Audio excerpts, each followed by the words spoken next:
Dios siempre ha dado la cara, Él siempre se ha manifestado, incluso te digo más, dice la Biblia que las cosas invisibles que Dios ha creado, o las cosas que no pueden ver nuestros ojos, visibles para nuestros ojos, no para Él, dan claramente testimonio de su poder y de su existencia. El hombre hasta el día de hoy se sigue sorprendiendo y quedando con la boca abierta ante la inmensidad del universo. Cada día descubren algo nuevo, una estrella, un planeta, un satélite, siempre están descubriendo algo nuevo las personas que se adentran en ese mundo infinito del cosmos, del universo, ¿no? Y a través de él podemos descubrir la grandeza, la magnitud de nuestro Dios. Dice la Biblia que los cielos cuentan la gloria de Dios y el firmamento anuncia la obra de sus manos. Y cada día emite al día siguiente y así sucesivamente un mensaje. Mensaje que el que lo quiera aprender y lo quiere oír, lo escuchará, lo verá y lo comprobará. Mensaje que permanecerá oculto ante los ojos, ante la actitud del hombre rebelde, del hombre orgulloso, de la persona que se niega y que se cierra totalmente a la posibilidad de que detrás de este mundo que vemos y vivimos hay un diseñador. Las cosas no se crearon así, de la nada, por un accidente, sino que detrás de todo lo que vemos, incluso de lo que no vemos, hay un creador, hay un hacedor, hay un Dios todopoderoso que con el poder de su palabra fue ordenando y poniendo cada cosa en su sitio, y cada cosa creada tiene un propósito y tiene una razón de ser. Y en esta tarde estamos aquí y hoy va a ser el último día que vamos a estudiar las famosas iglesias del Apocalipsis. Todo lo que el Señor le tenía que decir a su iglesia no lo dijo todo en los evangelios. Sabemos que Él estuvo viviendo en un pequeño país llamado Israel hace 2000 años. Recorrió ese pequeño país de punta a punta, de norte a sur y de este a oeste. Dijo muchas cosas, sin lugar a dudas. Hizo cosas extraordinarias que jamás nadie ha logrado, igualar o repetir. Pero sin embargo el Señor no dijo la última palabra a su pueblo en los evangelios, sino que en el libro del Apocalipsis encontramos lo último que el Señor quería decirle a su pueblo, es decir, a su iglesia. Hemos visto desde la iglesia de Éfeso, pasando por la iglesia de Pérgamo, de Tiatira, de Sardis, de Filadelfia, etcétera, cómo las iglesias de aquella época, del siglo I, pues no se encontraban todas en óptimas condiciones. Había congregaciones, como hemos visto en estos últimos días, estas últimas semanas, que estaban teniendo problemas con la doctrina, falsas doctrinas, algunas son mencionadas, otras no, se habían introducido dentro de la vida de las iglesias locales, y el Señor confronta a las iglesias y les dice: oye, esto no puede ser, ustedes tienen que creer la verdad os hará libres. No son las mentiras, no son las manipulaciones de la palabra, de la historia o de la ciencia las que tenemos que creer, sino es la verdad, y la verdad soy yo. Y por eso el Señor le hablaba a cada iglesia y la confrontaba, y a una iglesia le decía una cosa y a otra iglesia le decía otra, y vemos que nunca ha habido una iglesia perfecta en estos últimos 2000 años, así como tampoco hay cristianos perfectos, y así como tampoco hay pastores perfectos. La iglesia está en un proceso, en un crecimiento, ¿verdad? Y en el crecimiento a veces pues ocurren roces y discrepancias y choques, pero para todo, según la Biblia, hay remedio. Amén, hermanos. Para todo hay solución, incluso hasta para la misma muerte. Sé que por ahí hay gente que dice, todo tiene solución menos la muerte. Pues precisamente ese es el problema más fácil de solucionar, precisamente el tema de la muerte. Es más fácil solucionar el tema de la muerte que a veces enfrentarnos a los problemas de la vida. Y vemos en el libro del Apocalipsis que cada iglesia recibió el mensaje que tenía que recibir, ni más ni menos. Vimos algo muy interesante que tiene que ver con las obras. Es una palabra que aparece en 7 ocasiones diferentes. Yo conozco tus obras, yo conozco tus obras. Sí, lo que habéis hecho y por qué lo habéis hecho. Y lo que estáis haciendo, todas esas cosas, el Señor las conocía perfectamente. Y hemos llegado hoy al último mensaje. Sinceramente, si me preguntaran, de todas las iglesias, ¿cuál crees tú que era la peor? La que se encontraba en peor situación. Pues sin lugar a dudas la que vamos a estudiar hoy. Algunos dirán, pero el Señor dice que la iglesia de Sardis tenía nombre de que vivía, pero estaba muerta. Sí, es verdad. Pero también dice el mensaje del Señor a la iglesia de Sardis que había unas pocas personas, un pequeño remanente, no sabemos de cuántas, pero había un pequeño grupito de hermanos en la ciudad y en la iglesia de Sardis. Dice que no se habían dejado arrastrar ni contaminar por la corriente, por el espíritu que reinaba en la ciudad. Por lo tanto, aunque la iglesia estaba mal, realmente, había un pequeño grupo que todavía estaba ahí brillando. Sin embargo, la única iglesia de las 7 que no recibe ningún elogio, ninguna felicitación, ningún reconocimiento positivo, nada que mencionar, que sea digno de mencionar, es precisamente la iglesia de Laodicea. Y quiero llevarte a este último mensaje que se encuentra en Apocalipsis capítulo 3. Apocalipsis capítulo 3, desde el versículo 14 en adelante, vamos a leer el mensaje. Y dice la palabra del Señor así: escríbele al ángel de la iglesia en Laodicea, he aquí el amén, el testigo fiel y verdadero, el principio de la creación de Dios, dice esto: yo conozco tus obras, que ni eres frío ni caliente. Ojalá fuese frío o caliente, pero por cuanto eres tibio y no frío ni caliente, te vomitaré de mi boca. Porque tú dices, yo soy rico y me he enriquecido, y de ninguna cosa tengo necesidad, y no sabes que tú eres un desventurado, miserable, pobre, ciego y desnudo.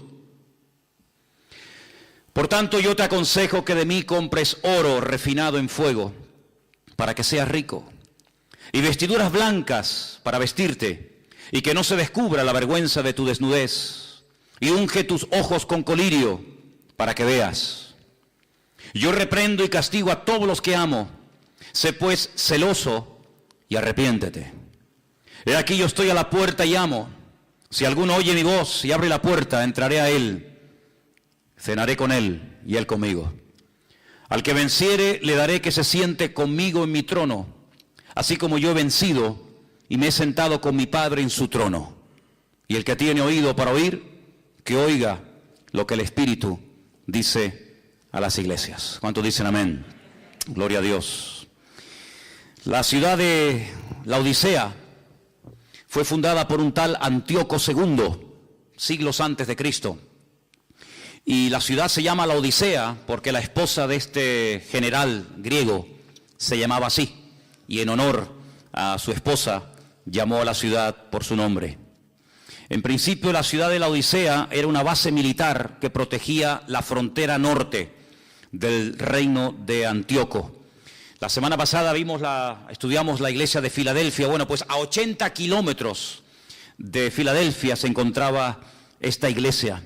Llegó a ser una ciudad tremendamente rica y era muy conocida a nivel mundial por varias cosas. Primero, porque había una escuela de medicina famosa, porque habían descubierto unas gotas, que la Biblia las traduce como colirio, para la vista, y también porque habían descubierto varios, medicamentos o varios remedios para problemas del oído.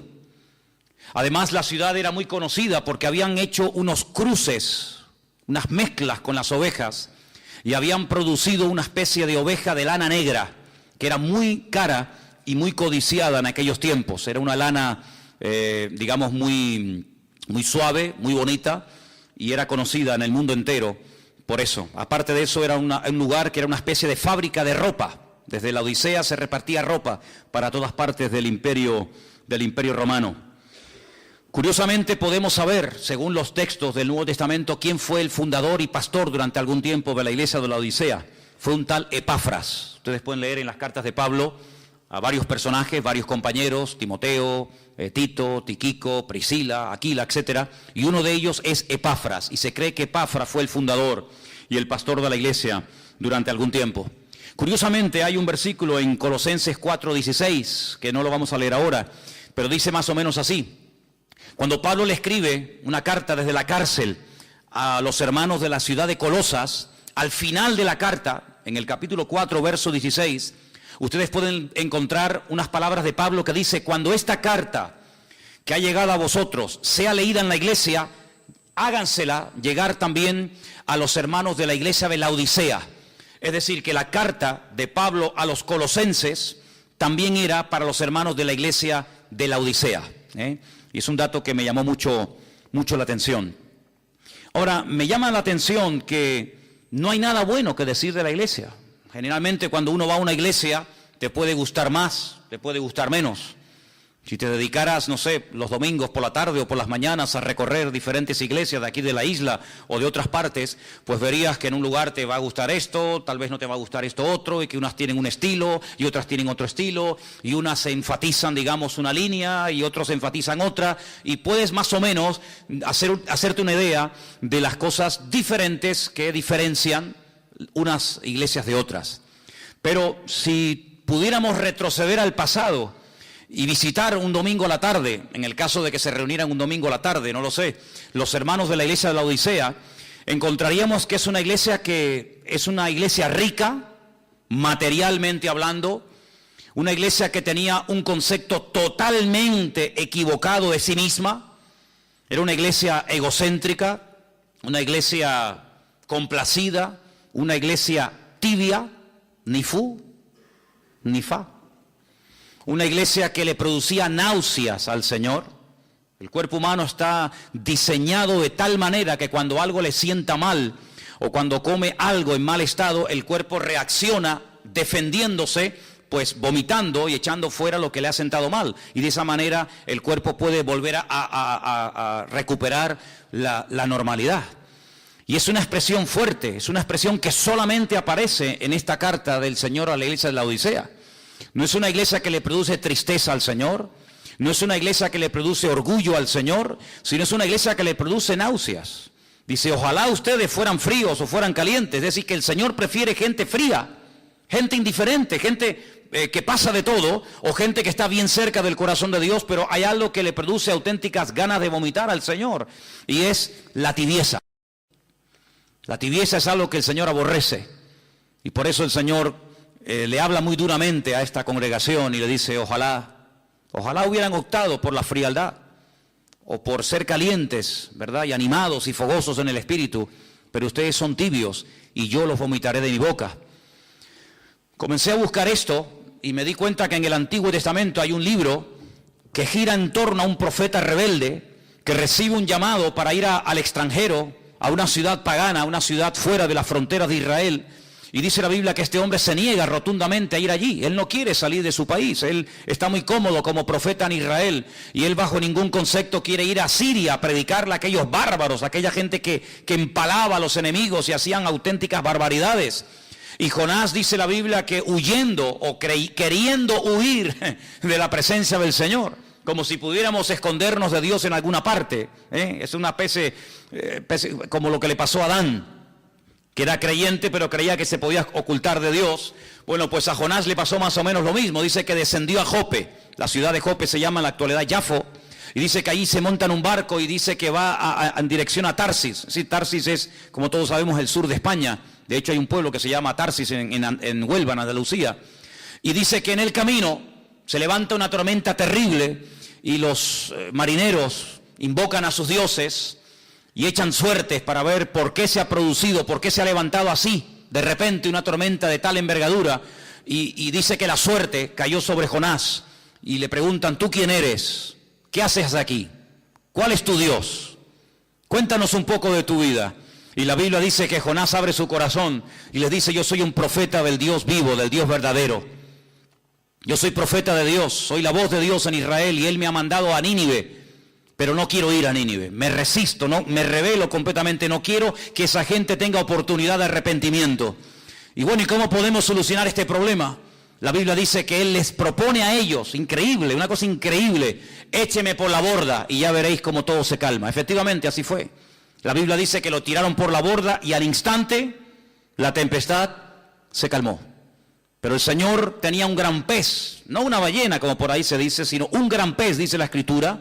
Algunos hablan del famoso Leviatán, el pez es el gigante que aparece en el libro de Job. Dice que lo tragó y lo tuvo durante 3 días y 3 noches metido en el vientre. Y ahí estaba, y seguramente, si no hubiera cambiado de actitud y si no hubiera clamado al Señor, allí hubiera muerto. Y nadie se iba a enterar de qué murió y dónde murió y cuándo murió el profeta Jonás, más que aquellos marineros que lo tiraron por la borda. Pero es allí dentro de aquel enorme pez que él vuelve en sí, como si fuera el hijo pródigo, ¿verdad? De Lucas capítulo 15. Y dice que él se arrepiente y le pide perdón al Señor. Y le pide al Señor una segunda oportunidad. Y le dice, si me sacas de aquí, yo iré a predicar tu palabra. Y esa actitud de arrepentimiento, esa actitud de querer hacer las cosas bien, decentemente y con orden, conforme al diseño y al propósito de Dios para su vida, fue lo que hizo que el pez ya no pudiera retenerlo en sus entrañas. Es decir, mientras estaba en rebeldía, mientras estaba en desobediencia, allí estaba y no iba a salir jamás. Pero en el momento en el que hay el más mínimo cambio, en el momento en el que Jonás dice, yo quiero hacer la voluntad de Dios, aunque no la quieras en el fondo hacer, pero voy a hacerla, voy a cumplirla, voy a obedecerte, en ese momento el pez ya no lo pudo resistir y dice que lo vomitó y lo echó en tierra. Ya no era el lugar idóneo para el profeta Jonás. Mientras estaba en rebeldía, sí, pero una vez que él quiere hacer las cosas bien, el pez ya no puede resistir aquella actitud. Ahora vemos en el libro de Apocalipsis al Señor diciendo, toda aquella persona que sea tibia, la vomitaré de mi boca. Así como Jonás fue vomitado por aquel enorme pez, yo vomitaré de mi boca, yo arrancaré de mi cuerpo, sacaré de mí toda aquella persona que haya decidido en la vida ser tibio. Yo le preguntaba al Señor en este día y durante esta semana mientras preparaba este mensaje para compartir con ustedes hoy, Señor, si a lo largo de la historia, tanto en la Biblia como en otros momentos, vemos que ha habido iglesias que han sido atacadas despiadadamente por falsas doctrinas y enseñanzas, como hemos visto en alguna ocasión, y si hubo iglesias que fueron atacadas por la persecución o por falsas profecías o falsos apóstoles o pastores o maestros o evangelistas, Señor, ¿será posible que a lo largo de la historia los problemas que caracterizaron a las iglesias del Apocalipsis, puede ser que se vean esos problemas hoy en día? Por supuesto que sí, no les quepa la menor duda. Hay iglesias donde la falsa doctrina ha entrado y ha despedazado a la iglesia. Iglesias hermosas, iglesias bonitas, iglesias que iban en una buena trayectoria, se abrieron a un método, a un sistema, a una enseñanza tal vez muy novedosa, porque todo lo nuevo siempre tiene un factor de atracción, ¿verdad? Todo lo nuevo como que atrae a la gente, y vemos que el resultado ha sido un auténtico desastre. Así que hay iglesias que han sido atacadas por falsas doctrinas y por persecuciones, y falsas profecías y falsos ministerios, pero yo le preguntaba al Señor, pero Señor, ¿puede ser que hoy en día haya gente que se congregue en las iglesias y que sean tibios? Por supuesto que sí, hermanos, por supuesto que sí, pero déjenme que les diga algo. Los tibios, alguien decía por ahí que nunca fueron creyentes. Si fueron o no fueron creyentes, Dios lo sabe. Pero para perder algo en la vida, un día tuviste que tenerlo. Porque no se puede perder algo que tú nunca tuviste. Tú nunca podrás perder el coche si no tienes coche. Tú nunca podrás perder unas llaves si nunca tuviste esas llaves. Tú nunca podrás perder a un hijo si nunca has sido padre o madre. Lo que uno tiene en la vida, sea familiar, sea material o sea de la índole que sea, se puede perder siempre y cuando tú lo tuviste. Y analizando esta iglesia sin lugar a dudas tuvo que tener su tiempo de gloria. Esta iglesia tuvo que ser fundada, digamos, por Epafras o por Pablo o por Juan, me da igual. Pero esta iglesia tuvo que tener un tiempo en el que iba bien las cosas. En el que funcionaba los jóvenes, la escuela dominical, los cultos, etcétera. Pero si esta iglesia, como vamos a ver ahora, terminó perdiendo lo más hermoso que puede tener una congregación, que no es ni el equipo de sonido, ni el local en propiedad, sino que lo más hermoso que podemos tener como pueblo de Dios es la misma presencia del Señor. Si terminaron perdiendo la presencia del Señor es porque un día la tuvieron, porque si no, nunca podían haberla perdido. Si estaban tibios, quiere decir que un día estuvieron calientes. Porque de frío no se pasa a tibio, pero de caliente sí se puede pasar a tibio. Luego esta iglesia tuvo que tener un tiempo que todo iba bien. Pero la palabra del Señor nos dice que esta congregación cayó en un amor hacia el materialismo. Fíjense lo que la iglesia decía de sí misma. Vamos a leerlo. Apocalipsis capítulo 3, versículo 17. Los hermanos, los creyentes, los miembros, los que asistían a esta congregación, a esta comunidad cristiana, decían: somos ricos, nos hemos enriquecido, de ninguna cosa tenemos necesidad. Sin embargo, cuando el Señor le habla y la confronta, no coincide lo que el Señor le dice a ellos con lo que ellos pensaban de sí mismos. No coincide en nada. El Señor les dice: ustedes sois desventurados, miserables, pobres, ciegos y desnudos. No hay nada de coincidencia entre el concepto de la congregación y el concepto que el Señor tenía de la congregación.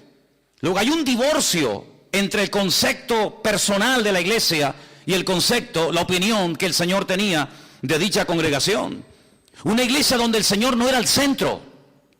Una iglesia donde el ego de ellos, el amor a lo que tenían, era el centro.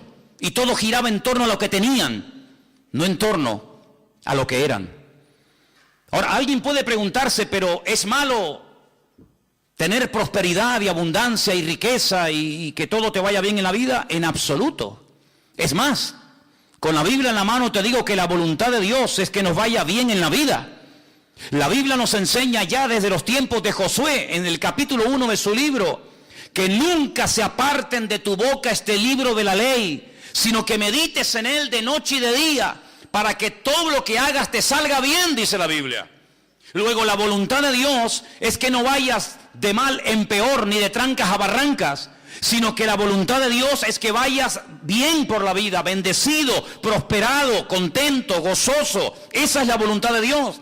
Luego, el problema no está en ser bendecido, en ser prosperado o en que te vaya. No, el problema no está ahí. El problema es que cuando llegues a ese nivel de abundancia, de éxito, de bendición o de prosperidad, o ponle el adjetivo que quieras, se te suba a la cabeza y te atribuyas a ti en vez de atribuirle al Señor el éxito de tu vida. Si ustedes prestaron atención a la lectura de esta tarde, es tremendamente interesante. Yo quisiera volver a llevarles a el libro de Deuteronomio capítulo 8, que justamente fue la lectura que en esta tarde se leyó. Deuteronomio capítulo 8, el Señor sabía perfectamente que de haber pasado de la esclavitud, de la opresión más horrible y horrenda de la vida, lograron por fin salir de esa opresión de tierra de Egipto, de Mizraim, como se llama en la Biblia, una tierra de opresión, una tierra de aparentes oportunidades, pero que al final se terminó convirtiendo en un callejón sin salida. Lo dije en una ocasión, la palabra Egipto, Mizraim en la Biblia, empieza con la letra M y termina con la letra M en hebreo. Y hay dos M's, dos tipos de letra M en hebreo. Una que es abierta, que se escribe al principio o a la mitad de una palabra, y otra letra M, que tiene el mismo nombre, pero que se escribe al final y es totalmente cuadrada, no se puede entrar a ella, es totalmente cerrada. Y curiosamente el Señor llama a Egipto Mizraim, un país que aparentemente te ofrece todo a cambio de nada. Un país donde cuando en otros países hay miseria, trabajo, o no hay trabajo, y pobreza, y sequía, y muerte, y paro, en Egipto siempre hay de todo. No sé cómo se las arreglan. Y allí se fueron los hijos de Jacob, porque se les abrió la puerta, porque además José era el hombre más importante después de Faraón en Egipto. Pero al final aquella aparente puerta abierta se terminó convirtiendo en una ratonera, en un lugar donde los convirtieron en mano de obra, y de allí no podían salir, en un lugar de opresión y de estrechez y de amargura. Y durante casi 4 siglos estuvieron pasándolo mal. Y durante mucho tiempo estuvieron gimiendo y llorando y clamando al Señor con toda su alma y con todo su corazón: sácanos de aquí, que nos van a matar esta gente. Bueno, pues lograron salir, todos sabemos la historia, todos sabemos esto. Y cómo el Señor los sacó con mano fuerte y poderosa de Egipto y les abrió el mar rojo y los condujo por la tierra prometida, por el desierto, rumbo a la tierra prometida. Pero mira lo que les dice el Señor: cuando lleguen a la tierra prometida, escuchen bien esto, hermanos, cuídate de no olvidarte del Señor. Deuteronomio 8:11, para que cumpla sus mandamientos, sus decretos, sus estatutos que yo te ordeno hoy. Ándate con ojo, amigo. No suceda que comas y te sacies y edifiques buenas casas en las que habites, y tus vacas y tus ovejas se aumenten, y tu plata y el oro se te multipliquen, y todo lo que tuvieres se aumente, y se enorgullezca tu corazón. Cuando uno está en un lugar bajo, encerrado, puede sentir claustrofobia y quiere salir de ahí. Pero cuando una persona sube muy alto, hay personas que padecen de vértigo. Y cuando una persona sufre de vértigos, pierde la cabeza y se puede matar. Y eso fue lo que le pasó a la iglesia de la Odisea, que creció y fue multiplicada tanto su riqueza material, que se le subió a la cabeza y terminaron perdiendo la poca o la mucha espiritualidad que un día lograron tener. ¿Por qué? Porque terminaron adorando más a lo que tenían que al Dios al cual tenían que honrar y servir. Y dice la Biblia en el versículo 15, el Señor que te hizo caminar por un desierto grande y espantoso, lleno de serpientes venenosas, de escorpiones y de sed donde no había agua, y Él te sacó agua de la roca del pedernal, que te sustentó con maná en el desierto, comida que tus padres no habían conocido, afligiéndote y probándote para la postre hacerte bien. Y ahora escucha: y digas en tu corazón, cuidado, ahí está el problema, no en la riqueza, no en lo material, sino en tu corazón. Y digas en tu corazón, mi poder y la fuerza de mi mano me han traído esta riqueza. Ahí no mencionan a Dios para nada, sino soy yo, mi fuerza, mi poder. Sino que acuérdate del Señor tu Dios, porque Él es el que te da el poder para hacer las riquezas, a fin de confirmar su pacto que juró a tus padres, como en este día. Mas si llegares a olvidarte del Señor tu Dios, y anduvieres en pos de dioses ajenos, y les sirvieres a ellos y te inclinares, yo lo afirmo hoy contra vosotros, que de cierto pereceréis. Como las naciones que el Señor destruirá delante de vosotros, así pereceréis, por cuanto no habéis atendido la voz del Señor vuestro Dios. Eso fue lo que le pasó a la iglesia de la Odisea. Ya también le pasó a Israel, pero ahora estamos hablando de la iglesia de la Odisea. Una iglesia que fue bendecida, una iglesia que fue prosperada, una iglesia que decía: nos hemos enriquecido, tenemos absolutamente de todo y no necesitamos de nada. Qué ceguera espiritual tan grande. Perdieron la sensibilidad, le dieron lugar al orgullo, al materialismo, y terminaron perdiendo, como dije hace un instante, el tesoro más grande que puede atesorar un creyente y una congregación, y es tener la bendita y preciosa presencia del Señor. Dice en el versículo 20: he aquí yo estoy a la puerta y llamo. No le está hablando el Señor a una secta peligrosa, destructiva. No está a la puerta de un templo pagano, sino le está hablando al pueblo de Dios, a su iglesia. Y le dice a la iglesia: estoy en la puerta y estoy llamando, y estoy llamando. Luego, si está llamando a la puerta es porque estaba cerrada. Todo esto es un lenguaje metafórico, ¿sí? Si estuviera abierta, si estuvieran abiertos, y bueno, Señor, estamos mal, pero estamos abiertos a cambios. Estamos tibios, estamos mal, no estamos como tenemos que estar, pero estamos abiertos a que tú, cuando quieras y donde quieras, nos sorprendas y te muevas y nos sacude y nos reprenda. Estamos abiertos, pero ni siquiera estaban abiertos a la posibilidad de cambiar, sino que tengo que tocar porque ya os habéis cerrado en banda. Y por eso dice el Señor: si alguno todavía allá adentro le queda algo, un mínimo de sensibilidad o de oído espiritual, y oye mi voz, pues que abra, y yo entraré a él y cenaré con él y él conmigo, y tendremos comunión. Es tremendo, ¿no? La situación de esta iglesia es que es terrible, hermanos. No por nada del mundo me gustaría ser pastor de esta iglesia. Sinceramente no sé, el hermano de esta congregación, el pastor de esta iglesia, ¿Cómo se tenía que sentir cuando recibe esta carta y tiene que leerla a la iglesia? Hermano, miren, a través de nuestro querido hermano Juan, el apóstol más cerca del Señor, hemos recibido este mensaje. Por favor, presten atención. Y cuando esto cayó en la iglesia, no sé cómo reaccionaron. No sé si cayeron todos llorando de rodillas al suelo, pidiendo perdón al Señor.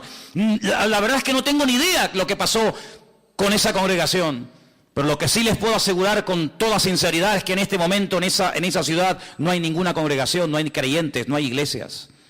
Así que parece que el tiempo lo que demostró es que la congregación no reaccionó ante la tremenda exhortación que el Señor les estaba mandando. Hay 3 cosas que el Señor le dice a la iglesia que debería de hacer. Repito, todo esto es en un lenguaje simbólico, alegórico, pero todo tiene una explicación. En el versículo 18 le dice: yo te aconsejo que de mí compres oro refinado al fuego. Todos sabemos, hermanos, que hay elementos, que hay números, que hay colores, que hay animales en la Biblia que representan mucho más de lo que de entrada se dice, ¿verdad? El otro día en la clase de hermenéutica hablábamos de los números, de los colores, de ciertos animales, ¿verdad? Y cuando el Señor le dice a la iglesia, compren oro, no se refiere que todos tenían que salir corriendo a la tienda de compro oro, que generalmente hay por todos los barrios, y comprar un montón de oro y ya está el problema solucionado. No. Sabemos que el oro en la Biblia, y lo podemos ver en las cartas, por ejemplo, de Pedro, representa algo mucho más que un elemento, que un material, y se refiere a la fe. Dice: vuestra fe, mucho más preciosa que el oro, el cual, aunque perecedero, tiene que ser probado por el fuego, ¿verdad? Sabemos que la fe es comparada en cierto sentido con el oro. ¿Por qué? Porque el oro es un elemento que en todas las culturas, en todas las civilizaciones y en todos los tiempos, incluido el actual, siempre ha estado ahí. Es como un material que el hombre ha adorado, e incluso ha hecho templos y ha hecho imágenes de oro, porque parece que el oro era como algo que te daba prestigio y te daba credibilidad y poder en la vida. Pues el Señor dice, lo que tienen que hacer es retomar la fe que perdieron. ¿Dónde la perdieron? ¿Dónde perdió la fe la iglesia? Bueno, cuando tenemos necesidades, digamos económicas, materiales, tenemos que recurrir a la oración, ¿sí o no? Los que nadan en la abundancia, los que a todo les sobra, los que no saben ni lo que hacer con lo que tienen, pues como que no necesitan orar, no necesitan el pan nuestro de cada día, porque ellos mismos se autosuplen, se cubren sus propias necesidades. Pero cuando uno tiene necesidades materiales o espirituales o de otra índole, uno tiene que recurrir al Señor. Es como cuando aquel hombre, dice la Biblia, que estaba en casa tranquilo en la noche, ya en cama con su familia, y de repente tocan a la puerta y viene un amigo a altas horas de la noche y él siente vergüenza porque no tiene nada que ofrecerle. Entonces tiene que correr a la casa del vecino y despertarlo y decirle: por favor, préstame algo de comida, porque acabo de recibir una visita y te soy sincero, no tengo nada que ponerle delante. Y esta parábola, esta historia, ¿qué nos enseña? Pues que va a haber momentos en la vida en los que te vas a dar cuenta de que te va a hacer falta algo más de lo que tienes. Y sobre todo lo que te va a hacer falta es fe. Pero fe no en una religión, no fe en un hombre, no fe en un método o sistema, sino fe en Dios. Y dicho sea de paso, la Biblia dice que sin fe es imposible agradar a Dios. La verdad que yo estoy muy agradecido por la fe que el Señor le ha dado a sus hijos, a su pueblo, porque es un auténtico don por el cual tenemos que estar cada día tremendamente agradecidos al Señor. ¿Qué tragedia tiene que ser no tener fe en Dios? ¿Cuántas veces me he preguntado, ¿y cómo puede vivir la gente sin fe en Dios? No sé si habéis prestado atención en estos días a los discursos ahí en el Congreso en España. ¿Cuántas veces han mencionado la palabra Biblia? ¿Os habéis dado cuenta? La palabra Dios, la palabra oración, la palabra perdón, la palabra arrepentimiento, la palabra el nombre Jesucristo. Ni una sola vez. Son ciegos, guías de ciegos, tratando de guiar a otros ciegos, y dice la Biblia que los dos caerán en el mismo hoyo. Lo que puede levantarnos de la miseria, lo que puede transformar nuestra vida, nuestra familia y nuestra existencia, es poner nuestra fe en el Dios vivo y en el Dios verdadero. Te recomiendo leer Hebreos capítulo 12. Es un capítulo monográfico sobre el tema de la fe. Capítulo extraordinario. Si solamente ese fuera el único capítulo de la Biblia, yo lo leería continuamente, prácticamente a todas horas y todos los días, porque es un capítulo magnífico. No se habla, lógicamente, de todos los personajes de la Biblia, pero de los que se menciona pone un pequeño párrafo, una pequeña pincelada, un pequeño ejemplo. En pocas palabras, lo que hicieron, lo que dijeron, lo que consiguieron, todo por medio de la fe viva y auténtica en el Dios vivo y verdadero. Aleluya. Así que eso es lo que le dice el Señor. Déjense de tanto presumir de lo que tienen. Déjense de tenemos, porque lo que tienen que tener no lo tienen. Y lo que tienen que comprar, lo que tienen que obtener urgentemente es fe. Fe viva en el Señor. En el mismo versículo 18 le dice el Señor, y además también le aconseja el Señor vestiduras blancas. Las vestiduras blancas en la Biblia eran símbolo o eran señal de santidad, de justicia. Ellos vivían según su propia justicia, según sus propios criterios. Nosotros estamos bien, no nos pasa nada, no nos falta de nada. A nosotros el Señor no nos tiene que mandar ninguna cartita, ni nos tiene que predicar, ni nos tiene que venir nadie a visitar, a decirnos nada. Nosotros estamos perfectamente bien. El Señor le dice, ustedes están ciegos. Ustedes no se enteran, habéis perdido la sensibilidad y ustedes están confiando en sus propias justicias. Y yo lo que les aconsejo es que se compren ropas blancas, otra vez lenguaje simbólico. Es decir, no se apoyen en sus propios méritos, no se apoyen en sus justicias, porque dicho sea de paso, hay un versículo en la Biblia que dice que todas nuestras justicias son como trapos de inmundicia ante la presencia del Señor. Por lo tanto, lo que tienen que hacer es ponerse mi justicia y no la vuestra. Porque ustedes se comparan con otras personas, tal vez con menos poder adquisitivo que ustedes, y ustedes, claro, siempre se ven por encima, pero yo les digo a todos los que estáis esta tarde aquí, no te compares con uno que tiene menos que tú, porque si tú te comparas con uno que tiene menos que tú, te vas a sentir superior.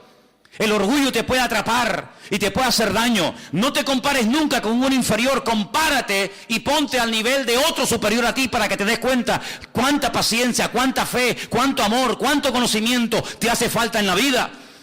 Decía aquel fariseo hipócrita que subió al templo a orar, que oraba consigo mismo. Sí, oraba, pero ¿a quién? Con él, oraba con él. Yo no soy como este, yo no soy como aquel, yo no soy como tal, yo doy diezmo, yo hago esto, yo no soy como este desgraciado, yo no soy como aquel pobre tal, yo no soy... No, pero no te compares con los que son inferiores desde tu punto de vista. Ponte a la altura del Señor y vas a ver que eres un pobre, desgraciado, miserable, pobre, ciego y desnudo. Y eso es lo que le dice el Señor. Las justicias, no las vuestras, no en tu currículum, en tu experiencia, sino la justicia de Cristo, los méritos de Él y no los méritos tuyos. Y después le dice el Señor, como era una ciudad que producía gotas para los ojos, que producía colirio, digamos que en cierto sentido estos fueron los que inventaron las gotitas en los ojos, pues el Señor le habla en términos que ellos conocían y les dice, ya que en esa ciudad hay tanto colirio y habéis descubierto esas gotas que hacen tanto bien a la gente, compren colirio y échenselo en los ojos para que puedan ver la cruda realidad de que ustedes hace mucho tiempo han perdido mi presencia y no os habéis dado cuenta. Es interesante notar porque también en esa ciudad, a las afueras, había unas fuentes de agua. Fíjense cómo en las iglesias del Apocalipsis el Señor utiliza la geografía, el Señor utiliza las costumbres, el Señor utiliza la cultura de la época para a través de ellas darle un mensaje. Concretamente en esta ciudad acabo de decir que había una escuela de medicina donde se aplicaba estas hojas, estas gotas a estas gotas de colirio en los ojos de la gente. Pero también a las afueras de la ciudad de la Odisea había unos manantiales de agua, pero aguas que no se podían beber. Aguas que no eran potables, pero aguas que tampoco eran aguas termales. Luego eran aguas que no servían para nada. Eran como aquellas aguas que se encontró Israel en el desierto cuando estaban muertos de sed y querían beber y salieron todos corriendo. Aquellas aguas, dice que cuando las probaron las vomitaron, porque dice que eran aguas amargas.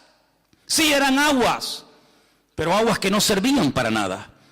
Aguas que no servían absolutamente para nada, ni para beber, ni para dárselo a los animales, ni para cocinar, ni para nada. Y así le pasaba a la ciudad de la Odisea. Sí, tienen fuentes de agua, pero no sirven para nada. Si fueran aguas termales, serían aguas terapéuticas, como hay en muchas partes del mundo, que la gente va a esos lugares y se baña con aguas calientes, de las termas de la época de los romanos.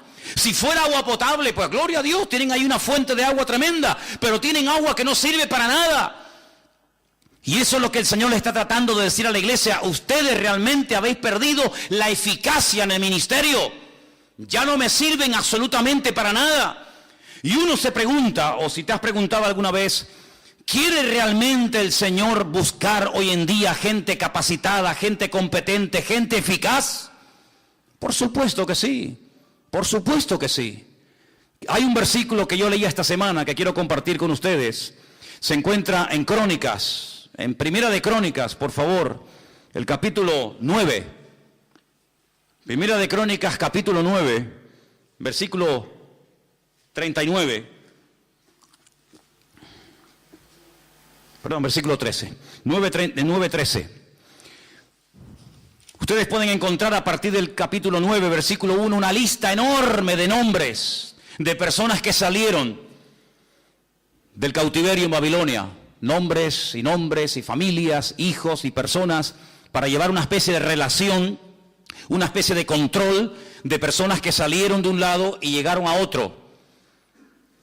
Y cuando llegamos al versículo 13, después de haber leído un montón de nombres, que aparentemente no nos dicen nada, pero que dicen mucho, dice este texto, y sus hermanos eran jefes de sus casas paternas, en número de 1760. Y ahora dice, escucha, hombres muy eficaces en el ministerio, o en la obra del ministerio, en la casa del Señor. Esa frase me impactó tanto que la subrayé. Es decir, dentro de toda aquella masa de gente, específicamente el escritor de este libro se para y dice, un momento, estos 1760 hombres no eran hombres normal y corriente, sino eran hombres, como dice aquí en esta versión, muy eficaces en la obra del ministerio en la casa del Señor. No eran inútiles, no era bulto, era gente eficaz. He buscado este texto en otras versiones y, por ejemplo, en la versión de las Américas, que es una versión muy interesante y muy buena, dice que eran hombres muy capaces. En la versión de la Peshitta, que sabéis que es la traducción del arameo al castellano, dicen que eran hombres de un valor extraordinario, eran hombres valientes. La versión católica, Nácar Colunga, los menciona como hombres vigorosos. La versión latinoamericana dice que eran hombres aptos. La versión antigua, la del 1600, la del siglo XVI, dice que eran hombres valientes. Otra versión antigua de la Biblia dice que eran hombres de gran eficacia. La palabra eficacia significa capacidad de producir un buen efecto. Una persona eficaz es la persona que realiza con eficacia su trabajo o función, que produce los efectos deseados. Es decir, esta gente producía cambios.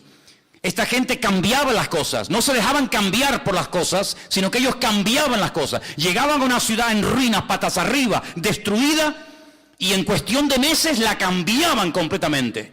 Yo me he dado cuenta, hace unos días estaba viendo el Facebook de la iglesia, no suelo mucho consultar eso, ni estar ahí, pero el otro día entré y vi algo que me gustó. No sé si ustedes lo han visto. Hay algunas fotografías que pone la fecha de cuando se sacó esa foto, sobre todo en la obra que hicimos en el Puerto de la Cruz, y después de unos años se ve la foto al lado y uno dice, bueno, la foto del 2006, por ejemplo, y ahora se ve el resultado después de unos años y no tiene nada que ver. ¿Cómo nos encontramos aquello? Destruido, viejo, sucio.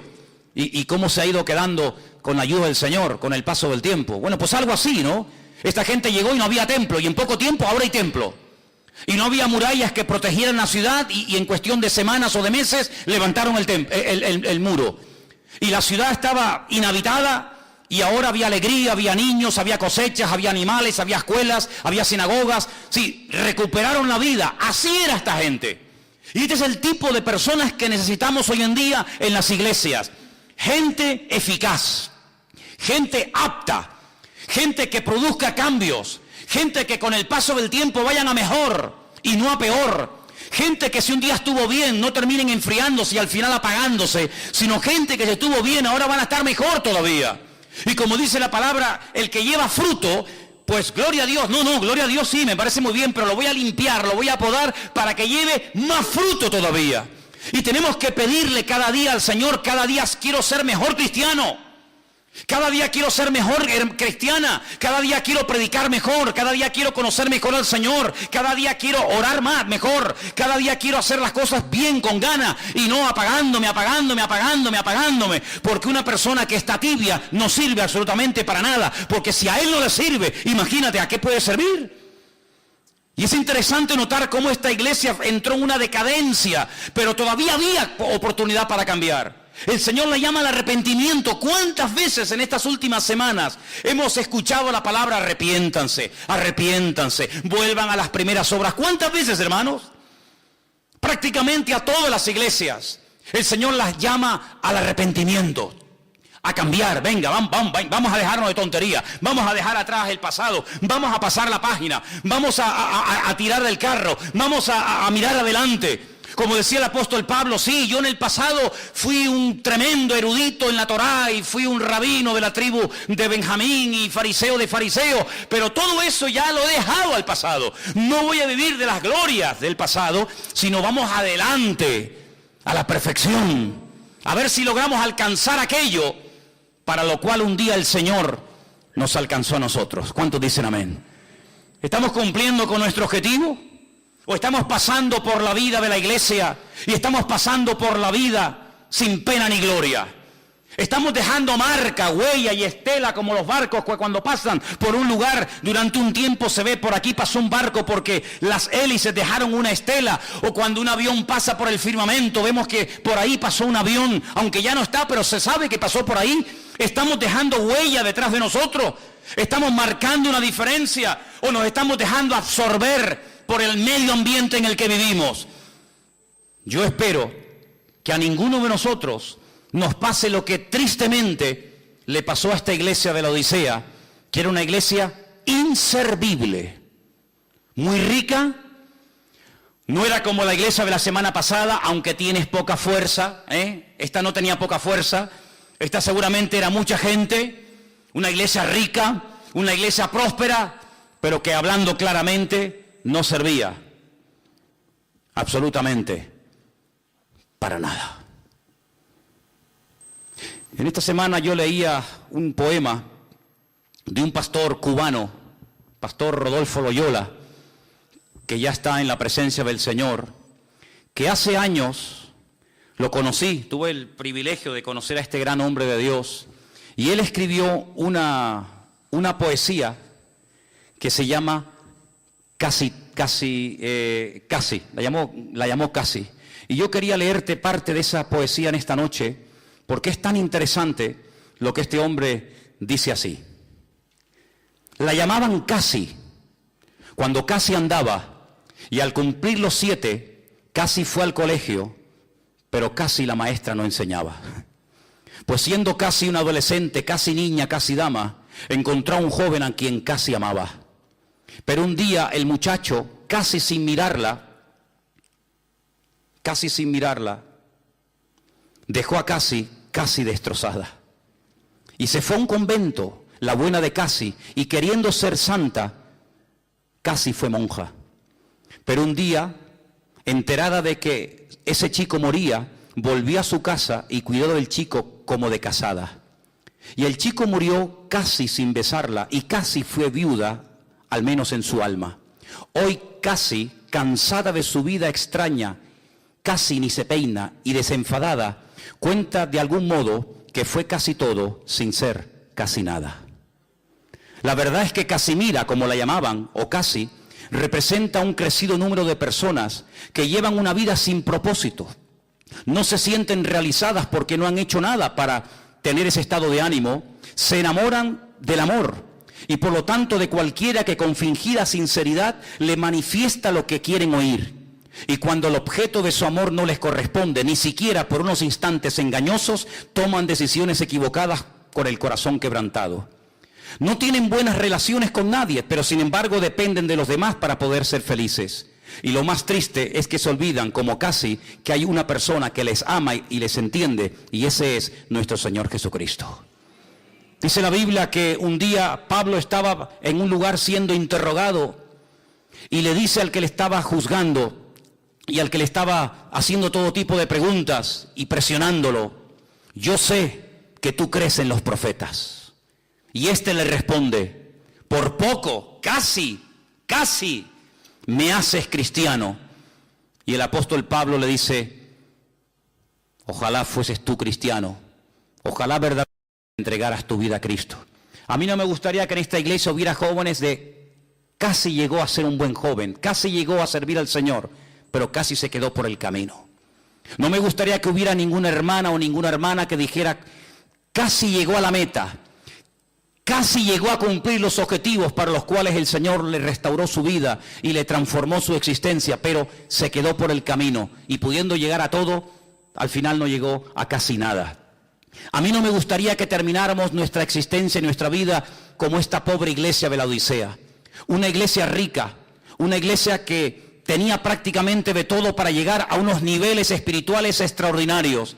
Y dicho sea de paso, si observamos lo que ha sido la iglesia, la trayectoria del pueblo de Dios desde aquí hacia atrás, desde su comienzo hasta el día de hoy, jamás, créanme, en todos estos 2000 años de historia, nunca la iglesia en su conjunto general, nunca ha sido tan rica y con tanta capacidad material para poder cumplir con la gran comisión como nosotros hoy en día.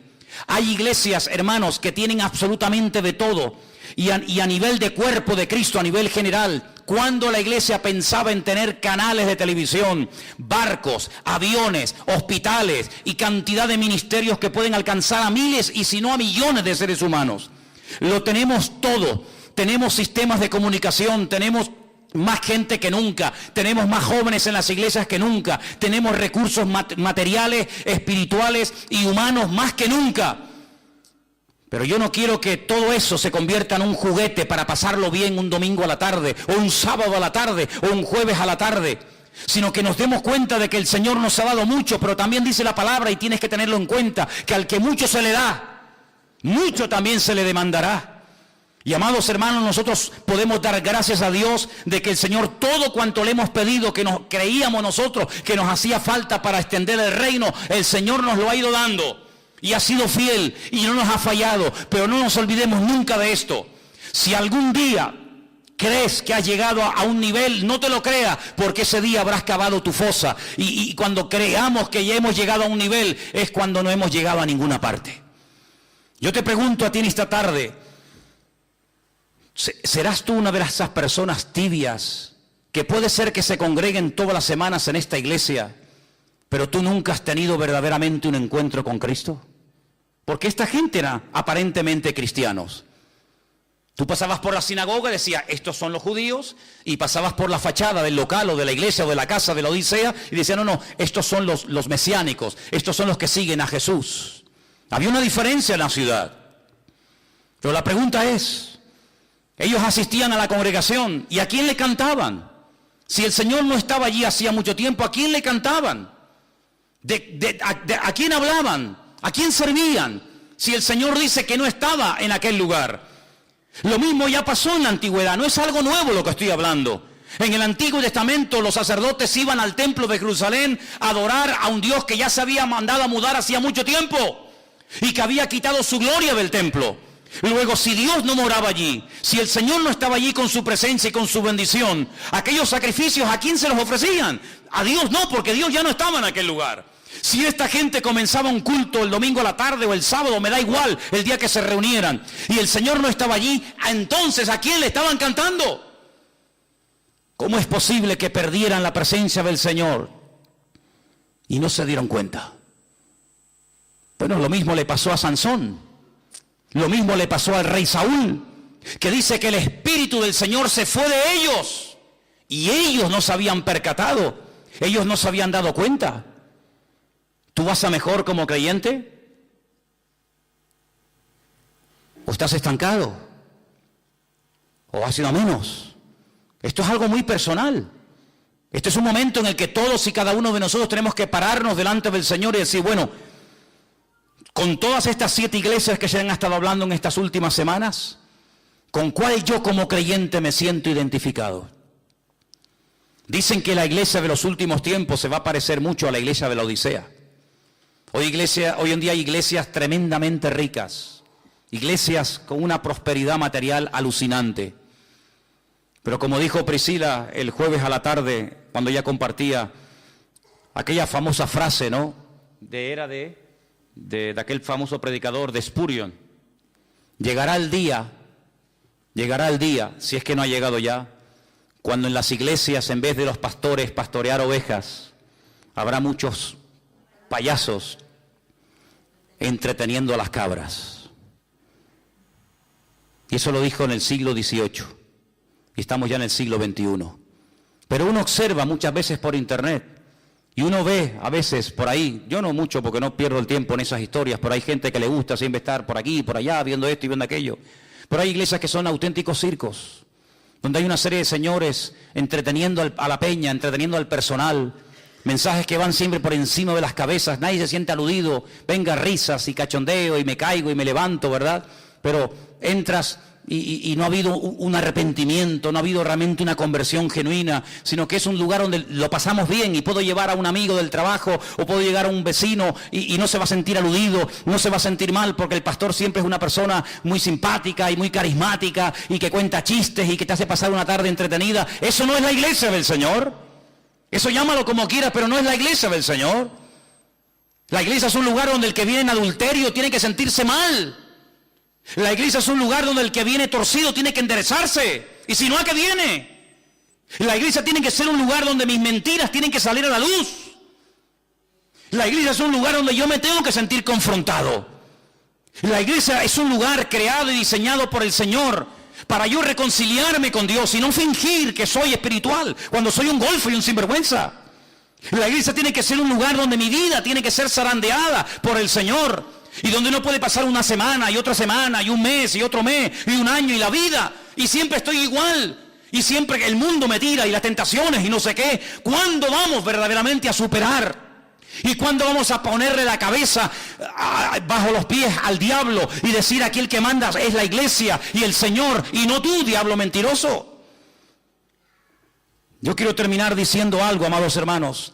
Si hay algo en tu vida contra lo cual tú has luchado, pero no lo has vencido, no lo has matado definitivamente, ándate con ojo, porque el enemigo se rearma y se quiere volver a levantar para amargarte la existencia. Y si quieres que te lo diga de una forma más objetiva y más clara, te lo digo. Cuando David fue a pelear contra el gigante Goliat, antes de matarlo, la Biblia dice que lo hirió. ¿Sí o no? Lo hirió con una piedra. Pero no dijo, bueno, muchachos, tranquilos. Goliat está herido, sangra como un cerdo. Va a estar por lo menos 6 meses sin aparecer y amargarnos la existencia. Vámonos tranquilamente a casa. Yo les aseguro, hermanos, que si David se hubiera conformado simplemente con herir al gigante Goliat, no sé si una semana, 15 días, un mes o un año después, Goliat se volvería a levantar y en el mismo valle de Elam volvería a confrontar a las tribus de Israel y otra vez volveríamos al punto de partida. ¿Por qué? Porque se hirió al enemigo, pero no se no se arrancó de raíz el problema. Y en la vida cristiana no puedes ir poniendo parches. No puedes ir diciendo, bueno, hoy no caí, pero ahí está la puerta abierta. No, David fue listo, David salió corriendo. Antes de que vinieran y se lo llevaran y lo curaran, David salió corriendo y con la misma espada con la que él quería matarme a mí, yo me levanto y le cortó la cabeza. Y la enseñó a todo el pueblo. Dijo, se acabó el problema, porque muerto el perro, se acabó la rabia. No es suficiente con vencer una semana, 15 días o un año un problema.